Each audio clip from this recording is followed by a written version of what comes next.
In today's video, I take cheap plastic dinosaur toys and give them the makeover they deserve. Or maybe I ruin them in the process, but we'll find out. It is I, guy with super glue on his hands. So, I was thinking of ideas for videos and I saw these guys. Dinosaur toys. These really cheap dinosaur toys. And I thought, hey, remember a while ago when I did Craig?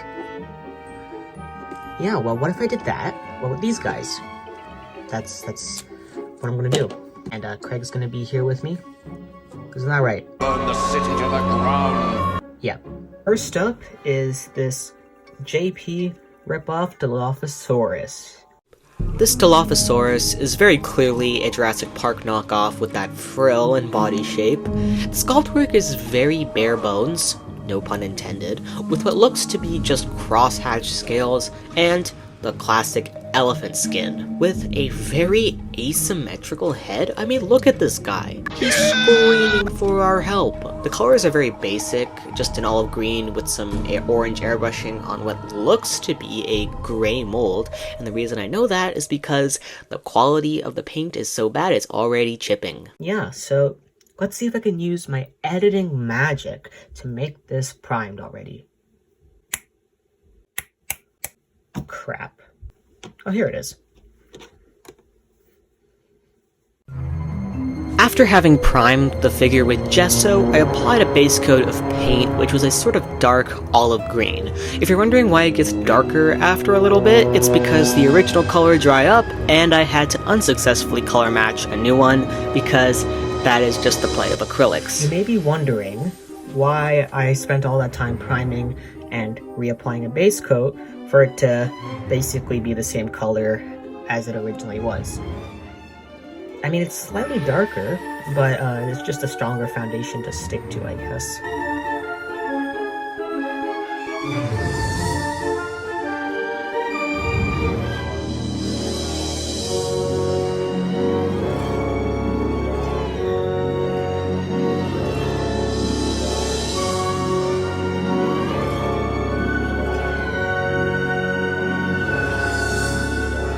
Just added some basic dry brushes and washes, and already has more depth and brings out the sculpt a lot better, and I haven't even really done anything to it. Yeah, so now we're going to go into doing some more subtle work, making the underbelly more yellow and cream colored, and maybe highlighting some scales, and we're going to do all the green first so that we don't have to work in between patterning. Also, this part right here is so hard to get to. Like, at least it's like a flexible plastic, but I don't want to like break it or anything. So that is a struggle. But we'll get there, as we always do. Except when we don't.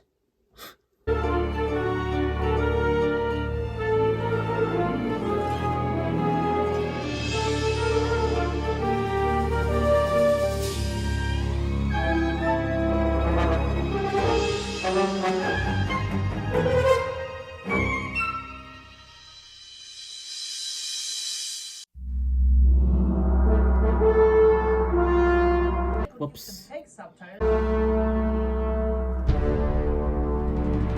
Here I'm adding the different patterns and blotches from the Dilophosaurus design after adding the base coated dry brushing and washes. Now, I have a theory that the Dilophosaurus from Jurassic Park is at least somewhat inspired by the Australian water dragon. I mean, if you look at the two side by side, it feels more than just coincidence.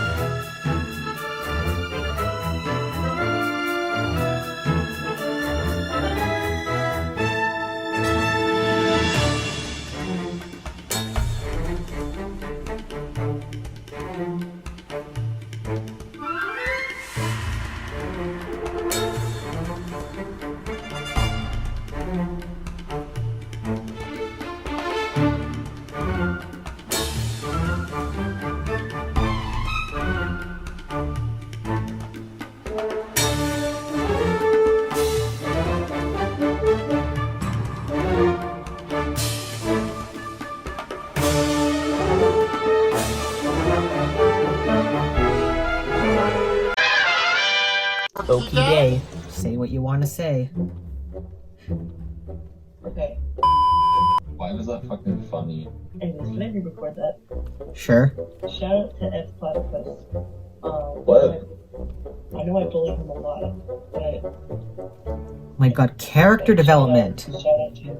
For real, guys, it's character development, and I say shout out to F Platypus, whose real name is Evan Devine. Would you like to respond to that, Evan? No comment. Oh my gosh, Evan, what if you do an Evan into the mic, like in the first Little Big Planet video? Okay. So No. address. Anyways, I have Smash over there. Oh, right. I need to... Certainly. Yeah, 1 second for me to... Now, let's see if my, let's move my chai out of the way.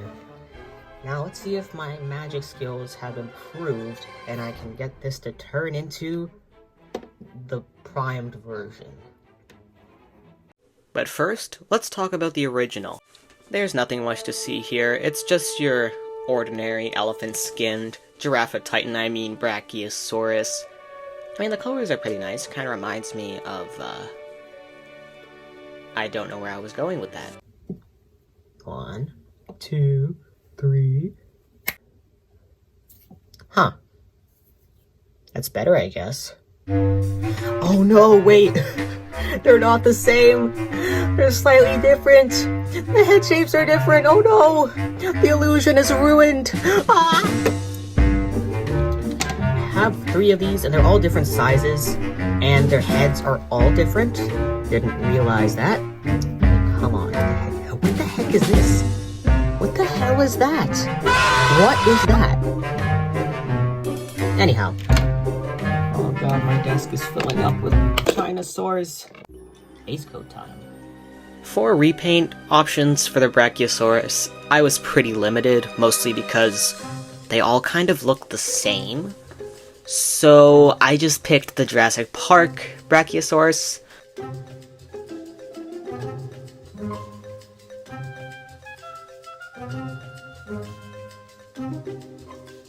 Oh crap. I guess the gesso didn't dry fully. That never happened. There is no scuffed gouache embossing, say.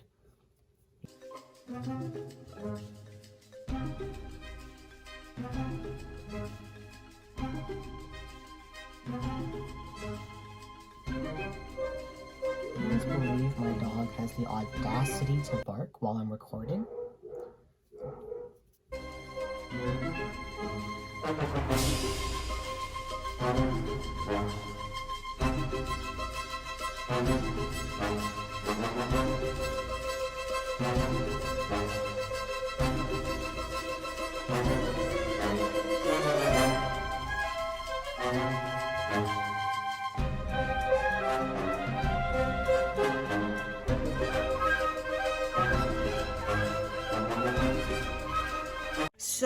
So I spilled my paint water into my thing holding my art, and now everything is wet. So I think this was like one of the first drawings I did with Prismacolor. Not Prismacolor. Polychromos. Why did this have to happen to me? Why? Guys, rest in peace. Primeval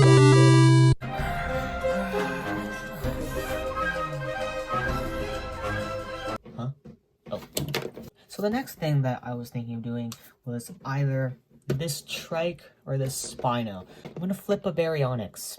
I guess I'm doing the Spino then. Now originally for this guy I was thinking of doing a Planet Dinosaur type repaint.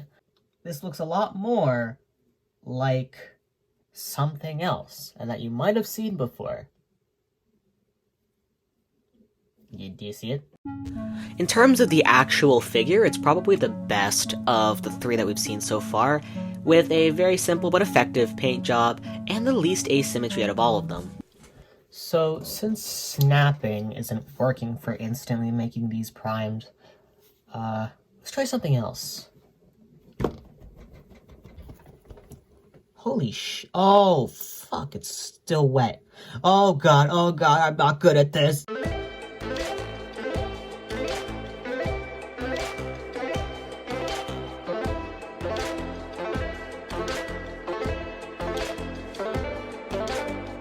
This one turned out to be my favorite that I did, but it definitely took the longest to get there. See, Dino Rowell's model has very intricate patterns and colorings, and I know that the Dilophosaurus from Jurassic Park also has pretty intricate stuff, but it's just a smaller scale because it's all around the eyes, and there's actual stripes and whatnot, and it's just very difficult, and that's why you may have noticed that most of this part is all time-lapse, and there's not really that much real-time shots. But it also is just because my phone ran out of storage, and this was easier.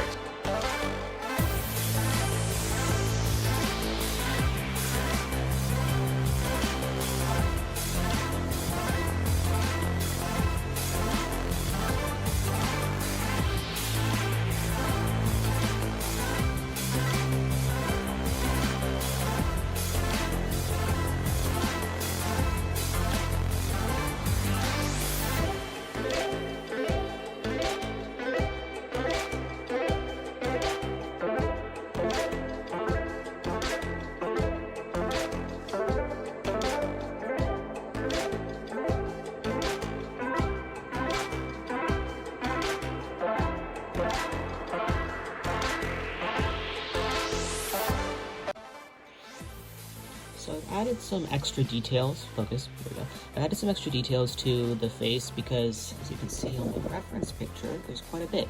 And I didn't put on the time lapse because my head would just be in the way. But yeah, now we just gotta on the other side because oh. Oh.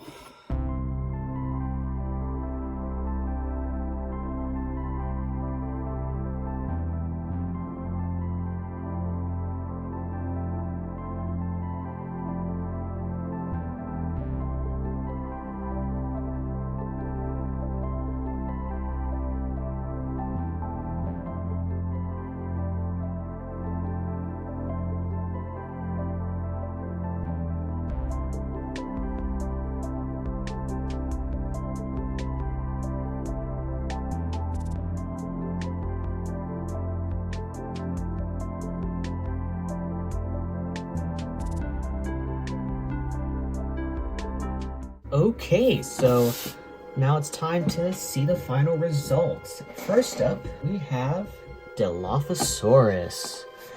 Now, I really like this. I think it's quite a bit better than the original. There are things that really bug me, like the eyes not being the same size or symmetrical, and some parts just being smooth instead of scaly. And I did miss some spots that were hard to get, like to the claw, because it's a seam line, I think. I really do like it. I think it looks a lot better, and hey, now I don't have to spend money on a Mattel version. So, that's cool. Next, we have the Brachiosaurus. Oh! Crap, there's... Oh, I spilled gesso on it. Ruined. And it's subtle. I mean, if you look at Brachiosaurus pictures, besides this one by, insert name here, they all look like this. So I just did the JP Brachiosaurus because it's the most iconic, and yeah, I think it turned out pretty well. It looks closer to the Fallen Kingdom one, but I think I did that because better than brown by itself. We'd be in a when dinosaurs roamed America type situation. And finally, this is my favorite, the Dino Rowell style Spinosaurus. I actually really like this. It looks so much better than the original, in my opinion. But yeah, I really like how these turned out. So yeah, I definitely say this was a fun endeavor, and I'm gonna be adding these guys to my shelf of cheap dinosaur toys because PNSO and stuff like that's expensive. So wait, I almost forgot. Craig's here. Say hi to Craig, guys. Like, see, I think... Oh, please don't chip. I think my skills have improved. Even though it's a smaller size. Like, I somehow was able to do finer detail work. Probably because I put more time and effort into it. And yeah, thanks.